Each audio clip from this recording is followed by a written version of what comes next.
Game on, game on, it's gaming time. Excellent, game on, it's gaming time. Excellent.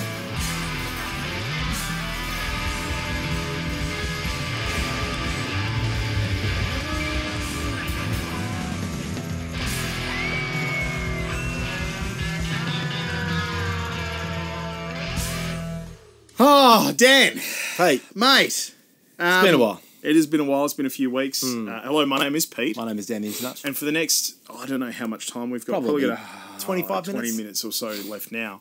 We're going to bang on about games because we bloody love gaming now. And I know we love bloody gaming. I'm not even going to go through that whole rigmarole because we've got no time. So we love bloody gaming. We bloody love gaming. Bloody love gaming. I bloody love gaming. Ask me how my gaming's going. How's your gaming going? Let's find out. Okay. I'm going to ring JB Hi-Fi. Oh, you legit... So you like threw this my way? I am legit ringing... I've even got him on speed dial. Okay, hang on a sec. Let me... Here you go. Okay. You just keep quiet. Thank you for calling JB Hi-Fi Oswald Park. This is Sarah speaking. How can I direct your call? Gaming, please. No worries. Let me check you through. Cheers, thank you. Gaming, movies, TV. God, aren't they just wonderful with the way that They they... are fantastic.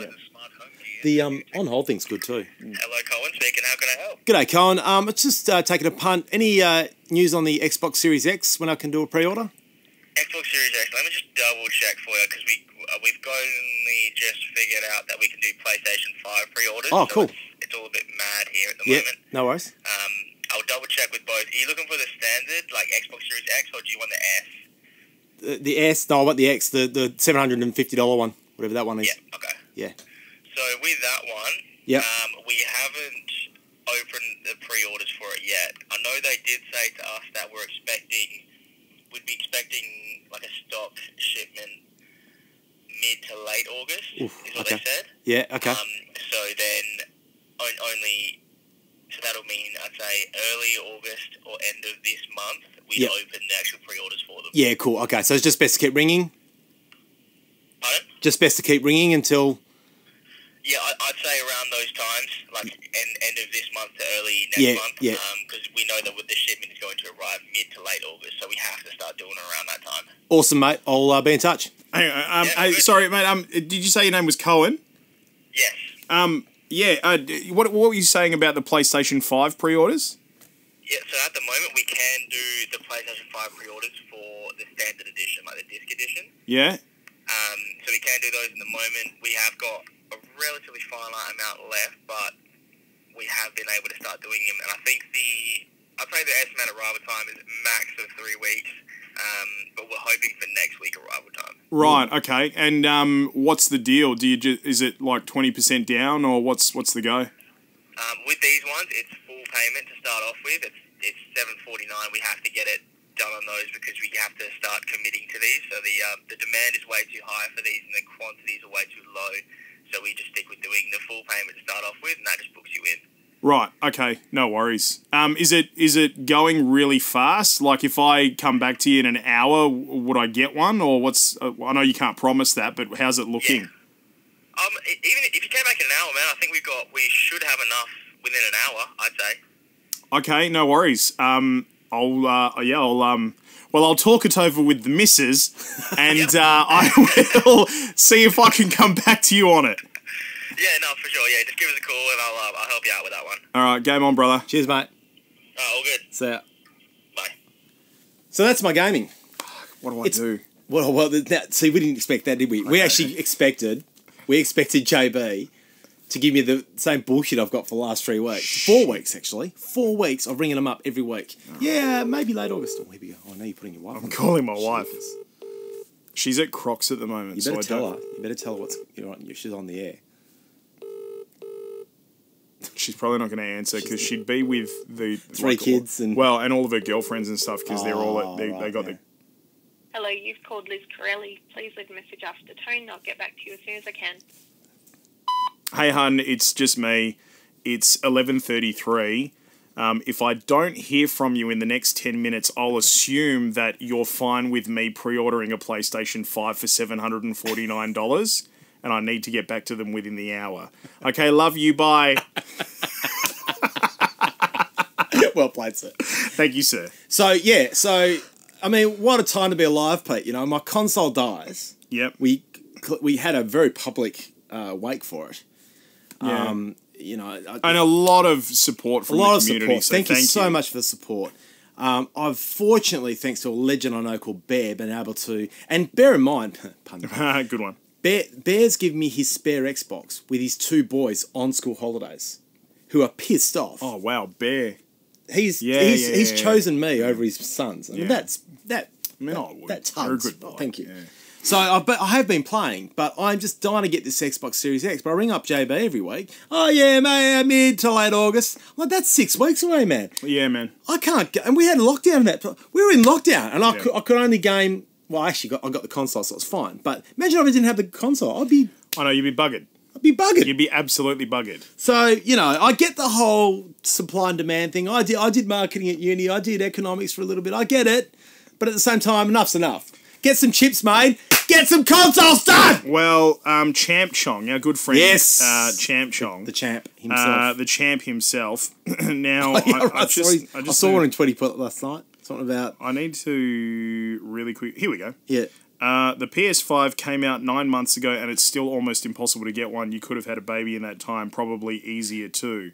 Well, I mean, let's not make that assumption. We couldn't have. Yeah, no, between us. No. But we found someone willing. But there's a few like tweets responding here. I've managed to snag a few on restocks for friends, but not without considerable effort.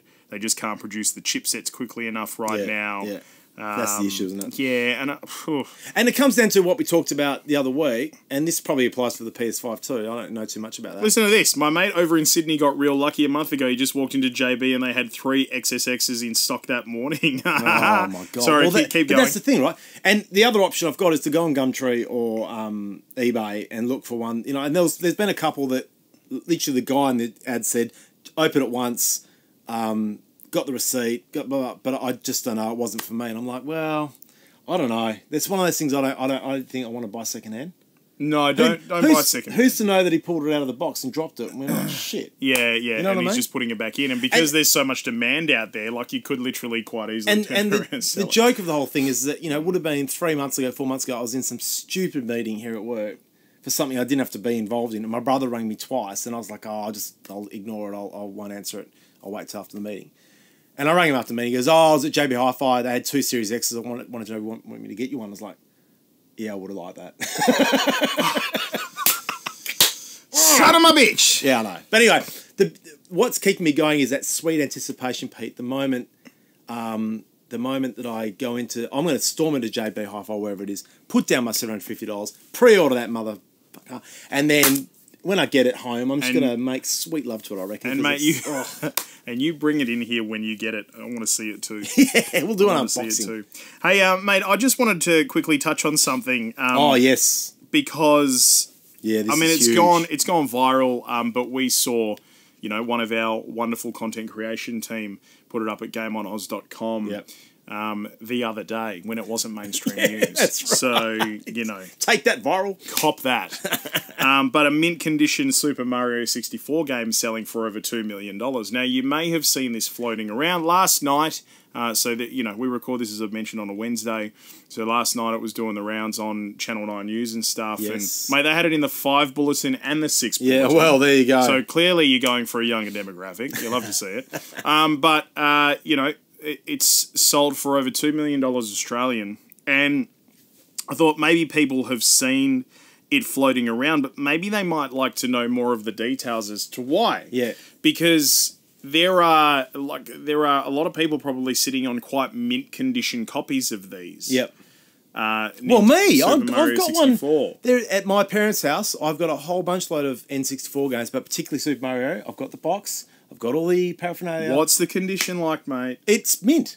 Bullshit. Well, it should be. Okay. Is it this mint, though? Well, define mint. Now, I'll define mint, right? So, this is sold at auction. It's the US auction house Heritage Auctions. And it's been sold at this particular price for its historical significance, rarity, and condition. Now, the condition that this is in, Heritage Auctions has said makes it so rare that there's probably less than 5 of these in existence now. Maybe I've got one of the other ones. You fuck, if you do.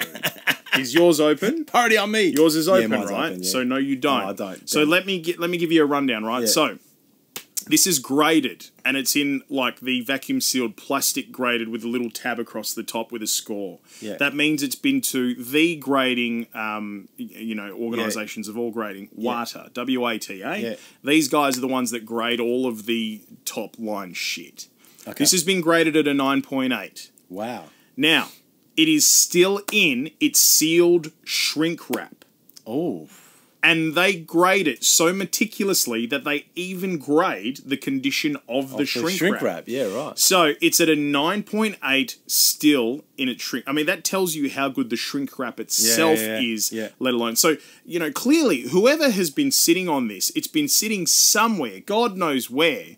But when they've got it, done it, the water thing, this is the shit. One of only 5 in existence. It is insane how this has not been managed to open at some point. Because I remember, and I told this story on radio this morning. Yeah.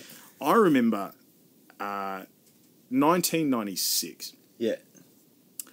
And how old were you? 11? Oh, it must have been like 11 or something like that. Yeah. And I'm walking through my mate's house, and I could hear something going on. Sweet sounds. Sweet sounds of something that I'd never heard before, but I could tell it was a video game. Yes. And we've walked past a room, and I've peeked in, and, it was my mate's dad, and he's sitting on the couch, and he's holding this contraption with a joystick. And I'm like, what the fuck is that? And I've said that to my mate, and he's going, oh, yeah, that's the new Nintendo 64. I'm like, what? What kind of mate hasn't told you already?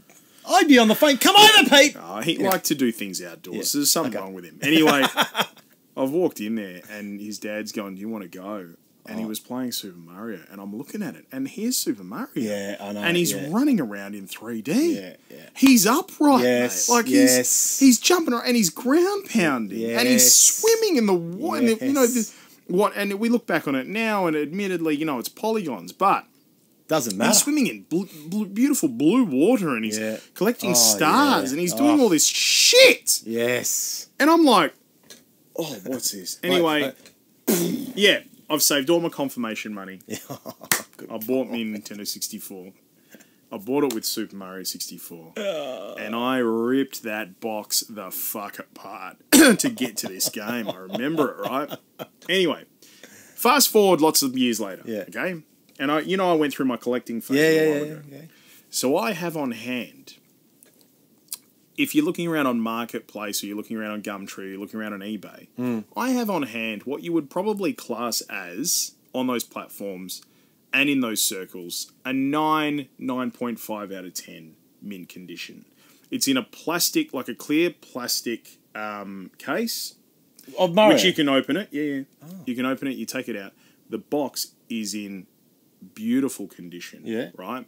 Like the squaring on the box. Yeah. Still beautifully square. Still like the corners are still sharp. And shiny? Still shiny. Still shiny. Yeah, nice. Beautifully shiny. You open it up, you have a look in there, the game is there, still looks beautiful. The sticker on the game is lovely, but for not a scratch, but like it looks like somebody's run their thumbnail down the middle of it or something. Not all the way down, but maybe a couple of centimeters. Turn it around, still looks good. It's still got all of the original manuals and all that sort of shit. Remember when games came with manuals? Remember when games came with manuals, Dan? I do. I love them so much. Oh my god, Dan. Anyway, we're sitting there last night at home, and this story's come up, and did you watch that? Yeah. And she's gone, so are you going to put that on eBay? So, ching. It started ticking over in my head. Now, I've only just had this idea today, right? But here's what I want to do, and I'll do what I have to do. Yeah. I'd love to invite a guest, who knows how to value this stuff, right? I'll try and find him here in Perth. I'll have to invite a guest on the podcast, and I will bring it in, and I will ask him. Now, here's the thing: 9.8 WATA graded. I get it. Yeah, that's like going, you know, 1 of 5 in the world. I totally get it. Yeah. But I'd love to know how far back mine is from that. Yes, because here's what I'm thinking. That's right. If 9.8 is worth over $2 million, if mine's a 5, that's still $1 million. Yeah, you know what I mean. Well, according to the grading system. According to the grading system, that's exactly right. So I know, and $1 million. Exponentially, Would you sell I get it. And that's what Liz asked me last night. I said, I'm not selling it. Well, I'm going to ask you. That's an excellent idea. Thanks. We could even take the podcast to that person. That's a great idea. Do the podcast. That's a great point. We have the technology. I'm going to ask you a little question here, and this might be the big question. Yep. This is a chicken and egg type question. Are you really a gamer if you own Super Mario 64 for almost 30 years and not even take it out of the shrink wrap? Well, look, that's a very good point. I don't think you are, Pete. I think you're taking the piss, to be honest. Yeah. You're a very rich person taking the piss, but you're still taking the piss. No, I'm with you. Now,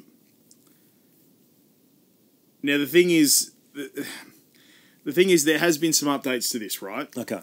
So, some experts have warned that the video game collectibles market is in danger of overheating. We've seen this before. Yeah. With interest in factory-sealed retro games soaring over the past year, generating enormous profits. I mean, we've also seen, in general pop culture, the fact is we've been through hell and back with COVID. Yep. Which means people get a little bit nostalgic. They hang on to, that sort of what makes them comfortable and stuff. Yep. And obviously, they're like we can't travel. We've probably got a lot more disposable income. Yeah. And we've also got time to be going through our cupboards and shit. Yeah. And so, like people our age. Yeah. Who were, my next point is collectible Pokemon cards, which are, the value's exploded. Yeah. People our age who collected that shit, it's been sitting in a cupboard for fucking years. Have had time to go through, and now we're looking for that stuff again, and we've got money to spend. Yeah. So, if you're sort of through the 90s collected stuff, I'd be going to have a look at it. But he did say, Pat Contry, who's the games writer and broadcaster after the sale, said the pump is unnatural and dangerous long term. 99% of these games are not as rare as these purchase prices justify. The price increases are meteoric, and we do not know how many copies of each title actually exists. Right. So that's the thing. I mean, mine, I'm expecting the value of it really to come back like at around $500. Yeah. Which I still think is quite cool. What did you pay for it, if I can ask? I paid, he wanted 170. I got him down to 135. Questo è la questo? Stupido. So you still made 3.5, 4 times your money. Something like if you sell 500. Question without notice. Is that the most valuable N64 game in your collection, in your opinion? What is your most valuable game in terms of it depends. And the full package, the game, the actual packaging, the condition of everything? What's your most valuable? Well, it depends how you look at it, because I mean, I'm a guy to me personally with lots of money who wants to buy retro. Well, to me personally, I've got in that condition, I have that. Yeah, I've got Blast Corps. I've got Bomberman 64. Yeah, I've got Lilac Wars.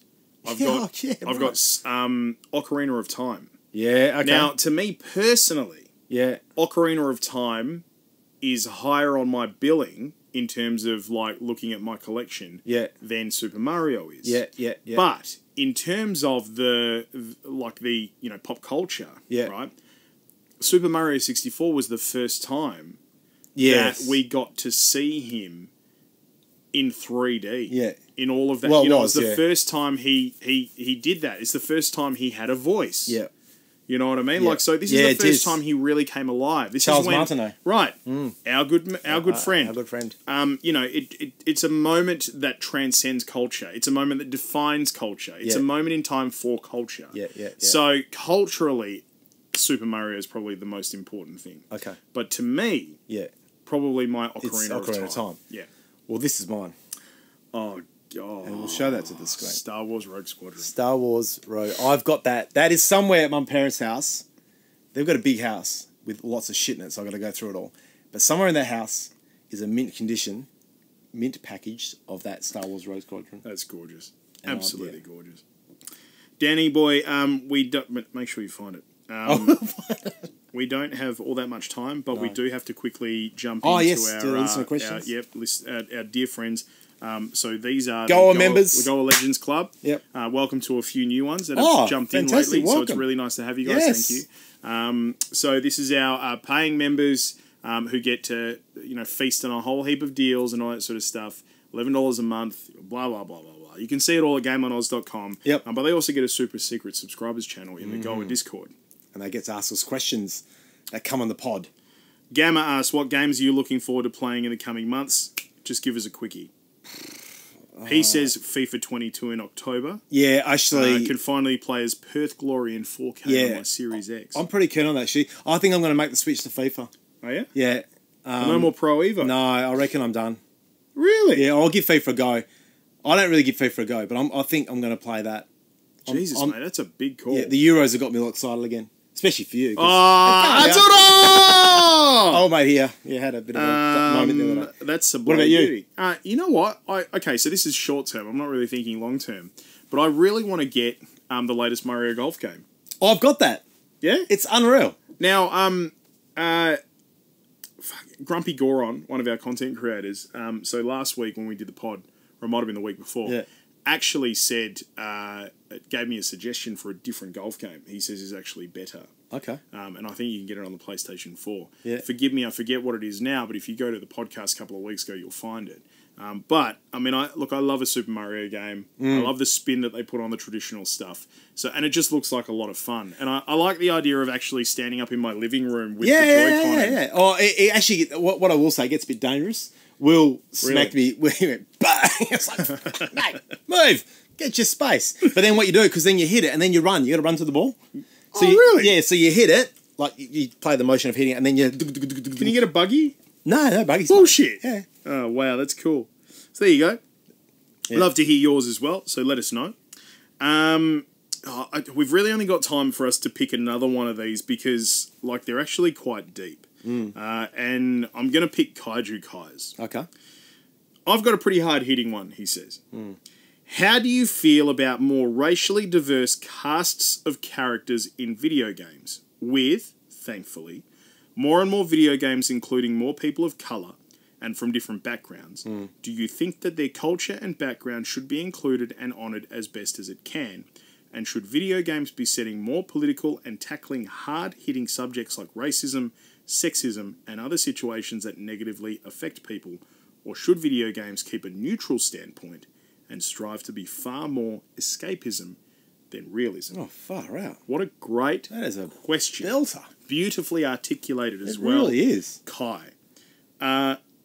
Now let's start with the very first point. Yeah. How do you feel about more racially diverse casts of characters in video games? Yeah. Love it. Love it. Simple as that. Yeah. Like, if a game is set in India or Johannesburg Yeah. or Italy Yeah. or wherever, Yeah. right? Yeah. Like, by all means, and like we're seeing now with the acknowledgement in general pop culture for stuff that's been around for a long time. Yeah. Like, for example, The Simpsons. Yeah. You know, Yes. and changing the voice of Apu, which sounds stupid saying that out loud. Yeah. But the fact that up until this point it actually hasn't been an Indian actor No. who has been doing the voice of Apu, Yeah. right? Yeah. It actually just makes sense. Yeah. You know, Chinese characters in games. Why would you not have Chinese voice actors? Yeah. Why would you not have Chinese actors who you can put up in the suits and actually have them portray? Yeah. God knows that there is enough great talent out there to actually respectfully reflect cultural accuracy. That's how I feel about it. And just to add to that, I just think as long as it's contextual, you know, like, if the game's set in India, you know, you'd have Indian characters in the game, to me, you know. Italian, you know, for Italy, like, it's, I get where he's going, and I think there is a responsibility on all media to reflect the changing times. Now, but I think gaming's sort of doing that. This other point, do you think that their culture and background should be included and honoured as best as it can? Well, that's a bare minimum. You know, like at the end of the day, for example, you know, let's take an Assassin's Creed game. Okay, that's set in many different cultural. Excellent example. Yes. You know, and there's probably better examples out there, but I'm playing Assassin's Creed Valhalla at the moment, so it's what's there. Yeah. But you know, I don't want to play an Assassin's Creed where the premise is about history and sending you back in time to play out these historical events. Yeah. Like, I want to play through that history. Civilization 6 Yeah. which I'm a mad fan of. You know, yes, it's animated to a degree, and it's almost, you know, a lot of the characters that are in there, the way that they are executed creatively, they do use a bit of creative license in how they, you know, draw them up and stuff and animate them. But at the same time, they're very respectful and committed to the cultures that these are grounded in. I just think it's a bare minimum, and that's quite an easy one to answer, to be honest with you. And should video games be getting more political and tackling hard-hitting subjects like racism, sexism, and other situations that negatively affect people? Or should video games keep a neutral standpoint, escapism and realism? I think there's a place for both. Yeah, I agree too. Yeah. So there's no... I don't see why realism can't be a part of escapism. You know what I mean? At the end of the day, let's acknowledge the fact that you're playing a video game, so you're escaping from reality anyway.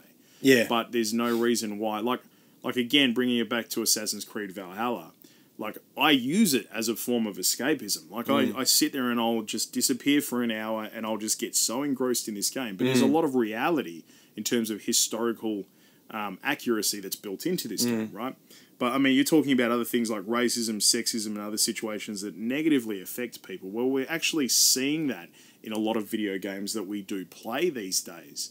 You know, we're able to actually tackle those a lot more maturely. And I think you and I have had this discussion before, particularly around, you know, the classification of R18 plus games in this country, and also whether or not some of those games are allowed into this country. I think if we're adults, we should be able to make those choices, and I also take that line with whether or not we should be able to play those games that tackle those much more hard-hitting subjects. Yeah. Well, and, you know, just to finalise this whole point, and the interesting thing about this question, that's why it's such a great question, the difference between gaming and other media is that gaming, you inherit and play a character in that game. Yeah. So think about all the bad stuff you've done in GTA 5. You know, some terrible things. Yeah, right. None better than that mandate. That was a beautiful thing. And I can already see Twitch chat right now. Going, tell the story. Tell the story. Tell the story. Don't have time. We don't have time. But I would like to think that as a reasoned, rounded individual that I am, for example, that when I'm inheriting Trevor in GTA 5 and I'm doing this awful shit, I know it's not right. Yes. And I'm sort of hopefully learning from that's not the right thing to do. You know? Yep. So it's a bit different to passive media where you're just watching, you know, I'm all for changing behaviours and changing attitudes in general through what we can do in gaming. But it's a little more complicated than that, I reckon. Well, I think, and sorry, this has only just come to me, and you've got literally 2 minutes. Literally got 2 minutes because I've got to jump to a meeting in a couple of minutes. But one area where I think would be a very valid discussion and deep diving is the level in Modern Warfare 2. Oh, yeah, you know which one that I'm talking about, right? Yeah. At the airport, where you actually play the Russians. Yeah. Is it the Russians? Yeah, no, you're playing the Separatists, I think. Separate. Well, whoever it happens to be. Forgive me, I haven't played more. It's been 10 years, but I know, you the level where you become the enemy and you're taking out innocent people. Yeah. Now, this is one of those things where, like, it's such an Americanized, go the Americans, American flag, like that sort of hoorah, like kind of game, where looking at it with the veil of 2021. You might now look back on it and go, like, who are we to paint whatever nationality it is that walks into the airport and kills all those people? Yeah. Who are we to paint them in that particular light in that game? For its time, it worked, right? But let's also remember that for its time, culturally as a world, you know, we were dealing with things like 9/11, which, you know, we're learning more and more things about these days. I mean, I'm going somewhere crazy with this stuff, right? And I'm not going to head down that line because we just don't have the time. But what I'm thinking is, you know, like a lot of the things that we sort of look at with 2020, like a lot of historical things we look at with 2021 eyes now. Yeah. There's probably plenty that we could pick where it was like it wasn't quite handled appropriately. Well, The Simpsons. Oh, yeah, there you and a go. poo. You know, I mean, for its time, I never even thought about it until someone brought it up. I think, yeah. It still doesn't really offend me, but I'm not an Indian guy. Right, exactly. Person, you know, at the heart of it, I think we sort of learn and we gather it all up. Yeah. And we don't forget what has been done, but at the same time, we acknowledge what is wrong with what has been done. Yeah, and we move on. And we move on and we do better. But, I mean, if we build a brick wall to these things in video games where a lot of these stories can be told very well, then I actually think we're doing ourselves a disservice. Because we're missing out on an opportunity to immerse ourselves in an education to a degree as well. Yep. Wow, heavy stuff. Oh, Dan, question. I've got a meeting. Yeah. Hey, your wife hasn't rung back. It's PS5 time! Yes, you're right, she has. All right, I'm ordering it. Let's go. Plenty of stuff. You guys know what we usually say, so enjoy yourselves. Straight Jacket Gym's coming up next. Have a great weekend in gaming, and as we always say, Don't forget to bloody save and go get yourself a console. Yes!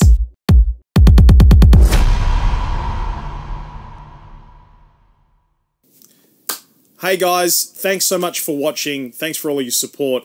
You can do a little bit more, though. You can. Hit us up on our YouTube. Drop us a subscribe.